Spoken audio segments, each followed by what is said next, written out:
For the last couple of days, there have been hearings on Capitol Hill in the House and the Senate dealing with the issue of a woman's right to choose and reproductive rights.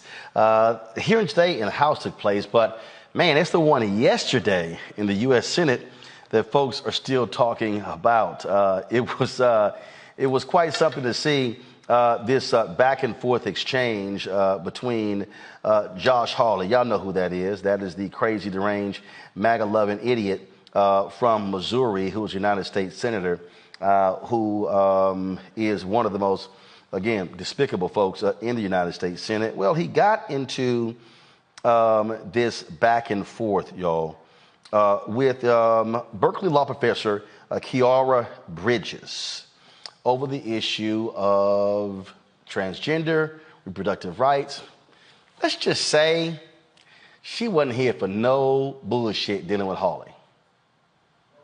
Professor Bridges, you said several times, you've used a phrase, I want to make sure I understand what you mean by it. You've referred to people with a capacity for pregnancy. Would that be women? Many women, cis women, have the capacity for pregnancy. Many cis women do not have the capacity for pregnancy. There are also trans men who are capable of pregnancy, as well as non-binary people who are capable of pregnancy. So this isn't really a women's rights issue. We can recognize that this impacts women while also recognizing that it impacts other groups. Those things are not mutually exclusive, Senator Hawley. Oh, so your view is that the core of this right then is about what? So I want to recognize that your line of questioning is transphobic, and it opens up trans people to violence by not recognizing that. Wow, you're saying that I'm opening up people to violence by asking whether or not women are the folks who can have pregnancies? So I want to note that 1 out of 5 transgender persons have attempted suicide. So I think it's important. Because of my line of questioning? So we can't talk about it? Because denying that trans people exist and pretending not to know that they exist. I'm denying that trans people exist by asking you if you're talking about women having pregnancies? Do you believe that men can get pregnant?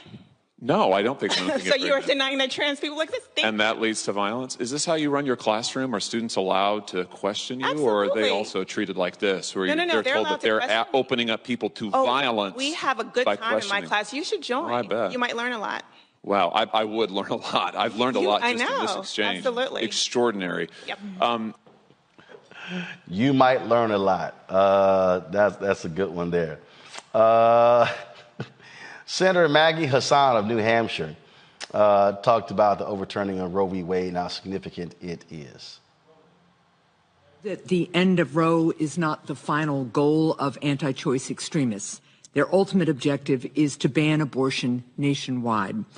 We have to hold the line against any efforts to enact a nationwide abortion ban and keep fighting to protect a woman's fundamental freedom. This is, after all, about whether women are allowed to make their own complex life and health decisions. Senator John Hickenlooper of Colorado shared a story regarding his mother on this issue. I was born in 1952, so the issues around abortion were of intense discussion, obviously, in those days. And my mother was a single mother, raised 4 kids by herself. And we discussed frequently the issues surrounding abortion. And this was kitchen table discussions. It was my mother's. No matter how lean our household budget may have been, she tried to give every year some donation to Planned Parenthood. Some years it was $10. But she felt that a woman who was forced to carry a child to birth that they were not ready for, that they didn't intend, was being forced to give up part of their life and to have challenges and obstacles that would make their achievements in life far, far more difficult and oftentimes would lead to devastating results. Now, what has also been quite interesting has been watching how Republicans have spent the last several days calling it a lie about a 10-year-old girl who was raped in Ohio and had to travel to Indiana to get an abortion. And if you want to see how these folks behave, check out this tweet here from Judge Legan. Let me get it in here. A 10-year-old girl was raped in Jim Jordan's home state of Ohio. Jordan publicly called the story a lie.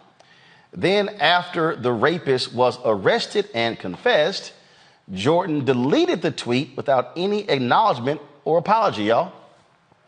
This is the tweet. The Washington Examiner did this tweet, said Ohio AG Dave Yost said his office has not found any evidence of a 10-year-old rape victim in the state who, according to reports cited by President Joe Biden, was 6 weeks pregnant and traveled to Indiana to receive an abortion. Now, that same Ohio AG, he said it was a lie.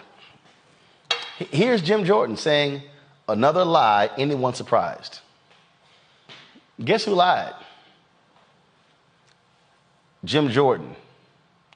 Because the man who raped that 10-year-old was arrested today.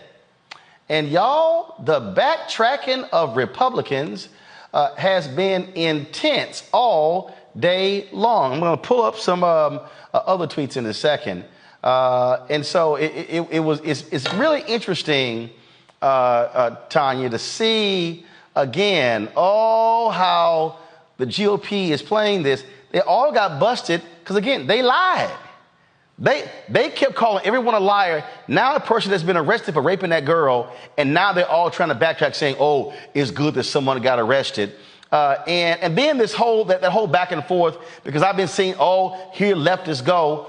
What the professor was saying when she said that a trans man can get pregnant, what she's talking about is if a woman, if there was a woman who became a trans man, can still get pregnant, but they call themselves a man. That's what she was explaining, correct? Yes, that is what she was explaining. That is what he clearly did not understand. And what we do in law school classrooms is teach people to think critically and logically. And he seemed frustrated by the fact that she was pointing out the limits of his understanding. What was interesting here, again, we talk about, again, the whole deal. Check this one out here, Monique. After Fox News' Aisha Hassan reported Tuesday that, according to a source close to the situation, an arrest warrant is expected soon in the Ohio 10-year rape case, Tucker Carlson claimed on his show that the story, quote, turned out that story was not true. They did a whole lot, Monique, trying to deny what is now a true story. And it goes to show you what is happening on the GOP side of the aisle on this issue.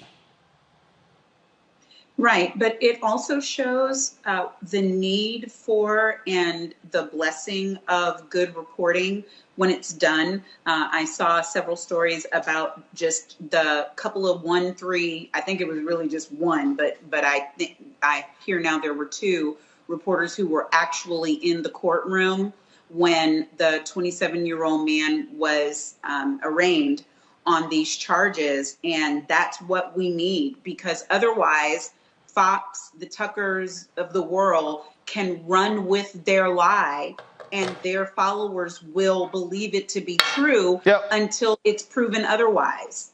And so that's why it's necessary for us to actually be able to have reporting on the ground, so that, I mean, it was absurd to think that the White House would discuss it, that they would allow for it to come from the president if they hadn't done their homework. But because in this day and age, you can just call somebody a liar.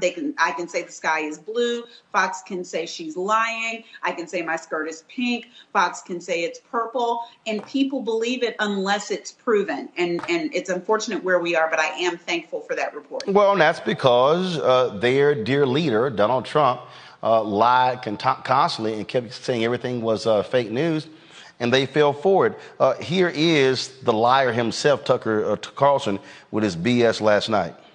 So what does it tell us that politicians are lying about this? Can you imagine? And why did the Biden administration, speaking of lying, just repeat a story about a 10-year-old child who got pregnant and then got an abortion or was not allowed to get an abortion when it turns out the story was not true? And by the way, when a 10-year-old gets pregnant, the first question is not, how do we get rid of the kid? The first question is, where's the rapist? Where's the rapist? Allison said to Fonte, so what does it tell us that politicians are... Tucker, that rapist is now in jail. Robert? You know, a part of it is when you're used to having a lying-ass president like Trump, they assume to everybody else that's the same way, that you can just make up stuff, walk out there as president, say it, and there's no repercussions. As Monique said, the idea that the Biden administration will not vet this story before issuing, including it in part of an official presidential address, is ridiculous. And I think what's going on right now is on political right. They are trying to do everything they can to distract people. You know, do not pay attention to to what's in front of you. Do not look behind the curtain. Yesterday they called Jill Biden racist for making an analogy to tacos. Today, there's probably another thing in the Twitter sphere that they're trying to distract people with. And because of that, we've ended up with siloed information where the reality is pick your own adventure. You can literally just decide what you want reality to be and have an entire social media and news sphere, which is built upon that fake reality that you exist within. That's how you end up with a January 6th. That's why you end up with people still thinking the election is stolen, despite how many times that's been debunked. And so we're going to have to start breaking down these walls so we can at least all agree that we exist within the same objective reality. And we can just get to the point of existing the same reality. We can get to solutions. But right now, we can't even agree on what reality actually is. Well, and here's what's hilarious. I see this tweet here by Kat Abu. This is the PJ Media reporter, Megan Fox, who spurred the gross and disproven Wall Street Journal op-ed, which described a 10-year-old's rape as a fanciful tale. Fox is now taking credit for the rapist's arrest and ignoring her extremely gross 35-plus tweet thread from a week ago. And they show these tweets. Here's Fox saying, I should delete my account for exposing that no media was looking for a rapist and was only interested in political weaponization of child rape. First of all, it's not the media's job to look for a rapist, it's the police. Would this arrest have happened if I love this one here. Would this arrest have happened if no one asked questions about the shoddy reporting of this heinous act? I'm glad someone was arrested. Then this next one, see here. And then she goes, the story about a 10-year-old pregnant girl who had to go from Ohio to Indiana for an abortion gives me serious pause for a number of reasons. There are many red flags. I'm going to detail them here. Okay, that's how fake PJ Media. And then she goes, number one, a pregnant 10-year-old is evidence of a heinous crime against a child. But in every article, and there are so many, there's no mention of criminal investigation, no police involvement, not even a town where this allegedly occurred. But now we know that's... Go ahead.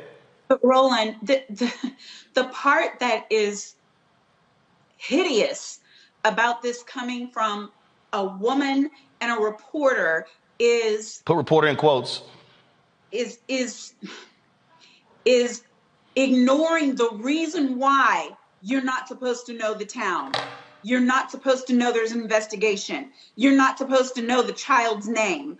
Adult women are protected in these circumstances. How much more should a 10-year-old child be protected? It's not that there is an investigation or that the Biden administration doesn't have access to the facts, especially if the parents of the child chose to share them.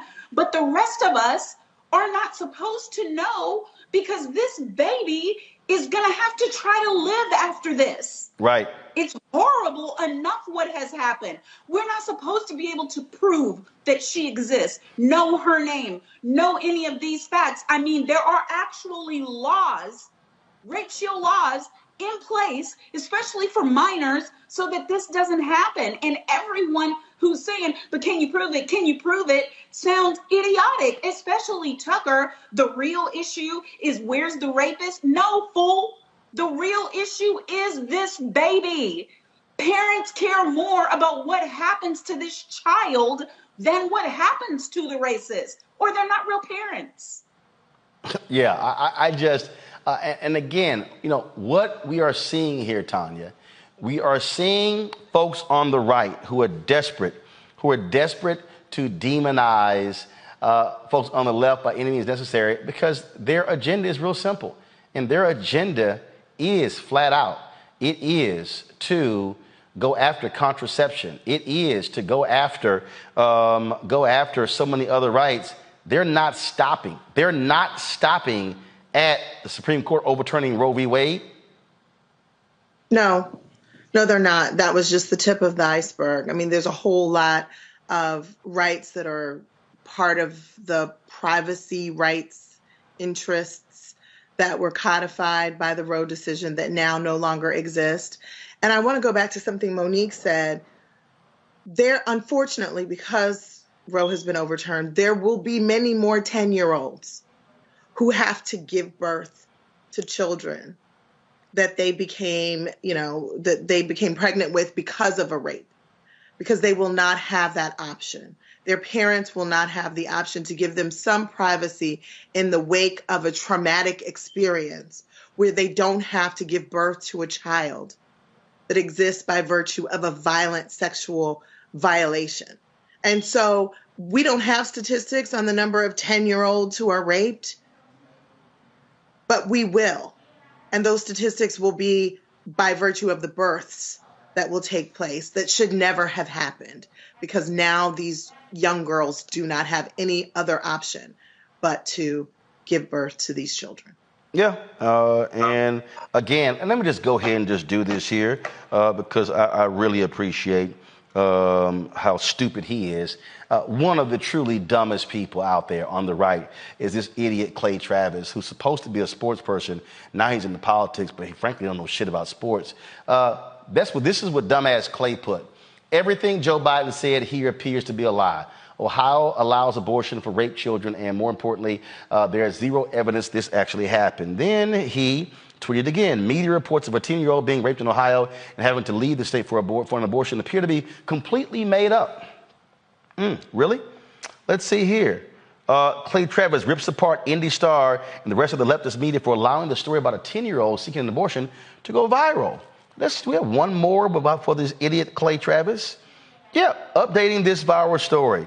A 27-year-old illegal immigrant in Ohio has been arrested for raping a 10-year-old girl. The girl could have gotten an abortion in Ohio under state law per the AG, but traveled to Indiana to have the abortion instead. Oh, but Clay, did you leave out that you are a lying scumbag? Oh, I guess you forgot those tweets, huh? Yeah, I guess so. That's how they roll. Folks, just understand what we're dealing with. You're dealing with the kind of liars that exist. Here's Congressman Jamie Raskin of Maryland, who says the right to an abortion should be up to a woman.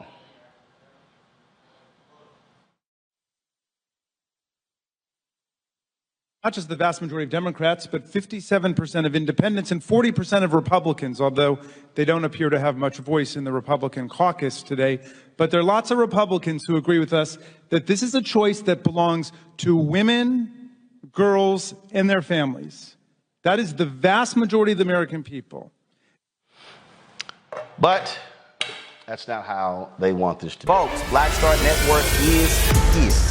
Hold no punches. I'm real revolutionary right now. Support this man, Black Media. He makes sure that our stories are told. Thank you for being the voice of Black America, Roland. Stay black. I love y'all. All momentum we have now, we have to keep this going. The video looks phenomenal. See, this difference between Black Star Network and black-owned media and something like CNN. You can't be black-owned media and be scared. It's time to be smart. Bring your eyeballs home.